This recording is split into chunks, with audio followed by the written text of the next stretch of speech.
Hello and welcome to CX Today. My name's David Dungay. Today I'm joined by another David, David Glance, SVP of Product and Strategy at Glance. Welcome to the show, David. How are you? I'm great. How are you, David? Nice seeing you. Yeah, I'm good. Thank you very much. I'm really excited for today's conversation. We're going to be talking about creating a consistent customer experience and why that is so key for customer retention. But before we get into that conversation, do you want to start with a bit of an introduction, David, to yourself and Glance? Sure.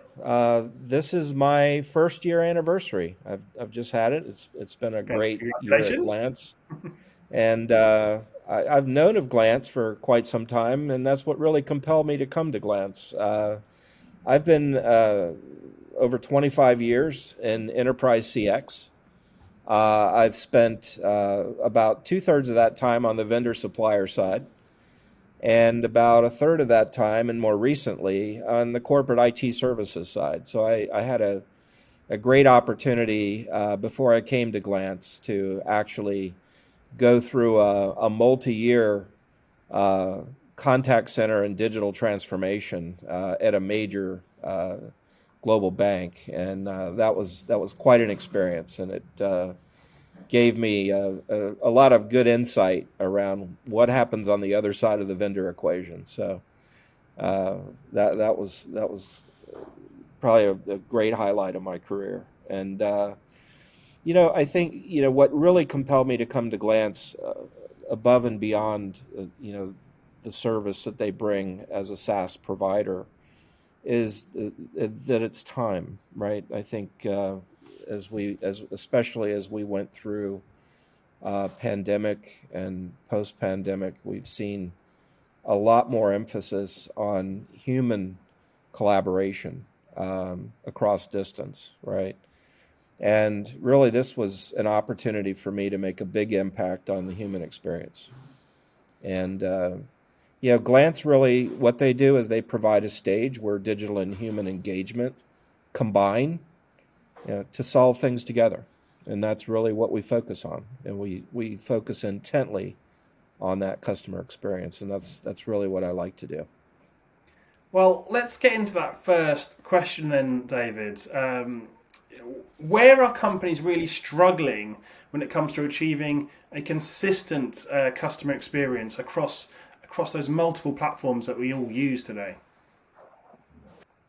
Yeah, I going back, I would say about 10 years now, David. You know, digital grew very quickly, and more often than not, digital really grew up alone in the sense that they were these channels, mobile and online and social, really came to rise very rapidly and separately from contact center and other physical channels. And that separation, if you will, also created a separation of data. In even to the point where customers would have, with a particular organization or enterprise, a digital persona and a digital identity separate and distinct from a identification and profile that they would have in the contact center. And that even persists into today. And so if you really go down beneath the surface of consistency and what can drive consistency or not, it really comes down to how you plug that divide between digital, physical, and contact center. And really, that comes down to having really good, clean data that's shared across all three horizontally. So there's a significant gap in data consistency and in data quality. And enterprises have been really focused on that in the last number of years. I would say the last 3, 4, 5 years, they've been very, very focused on the data and not only making the data available and having a single version of truth that spans across all touch points and channels, that's available to the interaction systems that are in play through those various customer journey traversals, but also the data has to be at the ready. So we're moving from having the data be more post-session to being available real-time in session. And that data is becoming more and more contextual as well. So that's the beginning point, is having consistency of data and making that data available in each customer interaction, irrespective of channel. And I would say the second place where organizations are struggling has really not as much to do with the technology, although you really want to understand how to articulate the technologies that you have. It really comes down to great CX design. And this is where we've come full circle, and we're really doubling down on that, is to be able to really collaboratively within the organization and working with CX design professionals is really designing what your experience needs to be and should be. Yeah, I want to pick up on that data aspect. We're seeing another sort of emergence of an industry around generative AI, and obviously data is very, very important to the future of that market. But how do you see how do you see this generative AI market evolving, especially when it comes down to things like chatbots, and how that's involved in delivering this customer experience we're all striving for? Yeah, it's an exciting time for AI, and really you're right to stitch that together with data, because I look at data as a pyramid, right? We've talked about the foundational pieces of data, and now that we're getting to AI, we're reaching up to the top of that pyramid, just over a layer I would call personalization. But really, where I'm seeing the AI going is in three areas. One is in the ability to assess what's happening with the customer as soon as they hit your front door, right? So there's that whole period of time where, more often than not, when that customer hits your front door, they're in a self-service modality, right? They're in a digital channel, they're in an IVR, they're in an IVA, and that's really an opportunity to get not only a strong verification, through the identity and verification, but it's also the opportunity to gain a very high degree of accuracy around their intent. What is that customer showing up to do today with you at your front door? And if you believe at that point that self-service journey is the best outcome potential for them, that's great. But when you realize that may not be the case, and there's a degree of doubt, and you really want to reach in and meet that customer where they are in the channel they're on as early as you can, this is a great use case for AI. It's before you even hook into the customer. Of course, if you're using natural language understanding in that process, you're also using AI, but you're using it, really for the purposes of making sure you understand what the customer's there to do today, and potentially, what emotional state they're in as well can have a large impact on where you take that customer to next. What's the next step of their journey going to be? Yeah. I think the other thing that we're seeing, with the incredible advances in large learning models and generative AI, is in the next few years is really the collaboration between human and machine. And I believe that, at the point in time where we're getting into the conversational bits and we're engaging with that customer, we have, a very powerful ability with AI to both be an assistant to the customer as well as to be an assistant to the agent. And it's that kind of human-machine collaboration that we're starting to see early signs of great success. And it's been more on the agent side, frankly, in the contact center, where they've used AI as agent assist and to very good effect.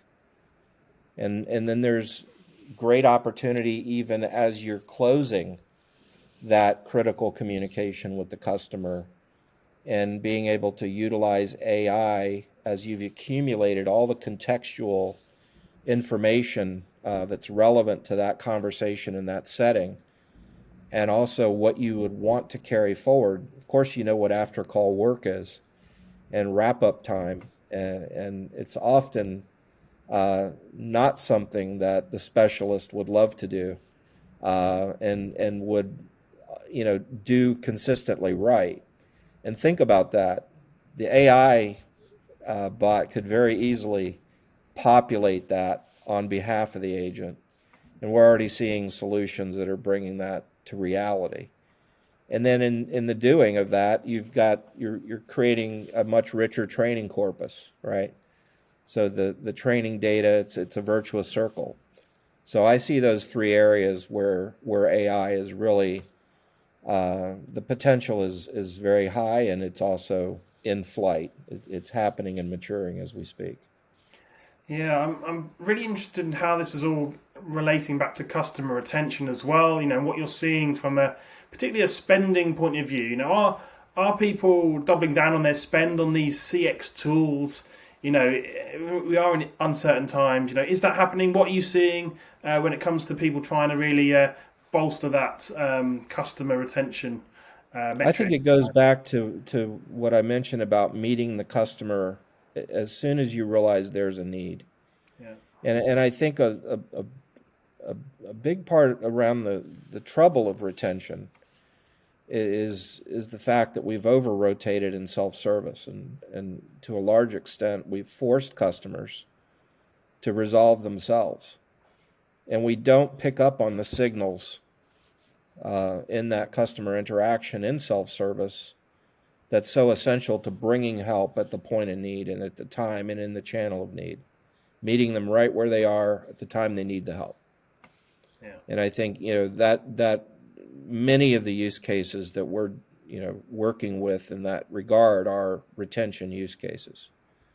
They're really in need of a high touch, but they're also in need of the right specialist or the right expert with empathy, with the intelligence of what the customer has been going through recently with the business, combined with what they're trying to achieve, what mission they're on, what's been their recent experience, where do they stand relative to, switching off and moving on away from that business. So it's really getting the human interaction with that customer as early as possible, even before you would really categorize that interaction as a retention type of interaction, yeah. right? So, David, let's sort of end the session with some top tips for our viewers. What are your tips for those viewers wanting to really get to grips with that consistency of customer experience, across those different platforms they might be using? Yeah, I'm gonna answer that the way that I started. I think that CX design is such a critical thing. I've been very successful with it in my career, both as vendor and within the enterprise. Being able to really sit down and think deeply about what your customer experiences need to be, what they need to achieve, and how you're going to measure the efficacy of those experiences. What are your measurements, your KPIs, your business outcomes that you're trying to drive to, and make sure that you've brought that into your use cases. So you're coming with use cases, you're designing around strong use cases, and then you're basically collecting the metrics and constantly improving. If you think about the refinement and the maturity that enterprises, organizations have done around their business processes, the fact that they're able to do, very effective business process design, business process optimization, and business process execution, with analytics. The same thing applies to customer experience. You should put that same maturity and rigor on customer experience design, and it will have a great effect, because where our customers do that, with us and have that ability inside their organization, it always results in much better outcomes for the customer and for the business. Fantastic. Well, look, David, I think that's a really great place to end today's discussion. Thank you so much for joining me. Great. Thank you, David. It's been a great discussion, and I really appreciate the time. And thank you for watching. Been watching me, David Dungay, on CX Today. If you liked today's conversation, please give us a like and a share on social media. That's it from me. See you next time.